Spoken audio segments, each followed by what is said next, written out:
A Mancomunidade do Salnés acaba de clausurar a 13ª edición do seu Programa Integrado de Emprego, un dos seus proxectos estrela. Un proxecto estratégico para a nosa comarca. Levamos 13 convocatorias, 13 proxectos acadados e nos últimos anos é o proxecto con maior baremación de Galicia. Unha edición que se despide cun alto volume de inserción laboral. Dos 100 participantes, 85 atoparon traballo. Este proxecto acadáronse 85 contratos, vimos aí movéndonos entre os 85 e os 90 para 100 participantes, co cal estamos falando duns datos moi positivos. Nesta edición a grella formativa contou con 34 cursos, 13 talleres e distintas accións individuais, apostando pola diversificación de sectores, combinando os máis clásicos cos máis innovadores. Hoxe o presidente da Mancomunidade poñía o foco na necesaria colaboración público-privada para obter os resultados agardados. Salientou tamén que a través do PIE xestionáronse máis de 1.700 ofertas, acadáronse 765 empresas e asináronse 43 convenios de colaboración.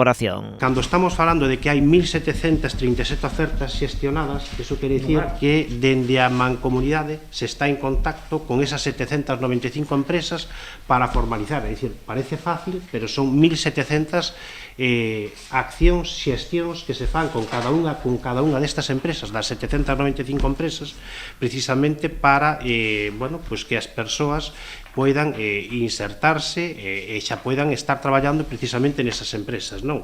Que haxa 40 candidatos deses 87 ou desas 100 persoas que poidan realizar prácticas, creo que tamén é importante. Este programa supuxo un investimento de 263.000 euros, dos cales a Consellería de Emprego achegou 220.000 e a propia Mancomunidade os 43.000 restantes. O organismo comarcal traballa xa na seguinte edición do Plan Integrado de Emprego.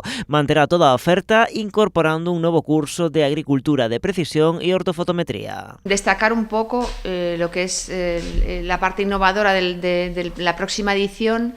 Vamos a añadir al itinerario formativo un aspecto innovador porque consideramos que es importante que las nuevas tecnologías lleguen al rural. Tenemos un espacio rural aquí en la comarca que es importante, pues eso, aprovechar e aumentar su productividad. Dende o seu nacemento e agora 13 anos, 1.300 persoas desempregadas da comarca recibiron formación grazas a este proxecto da Mancomunidade.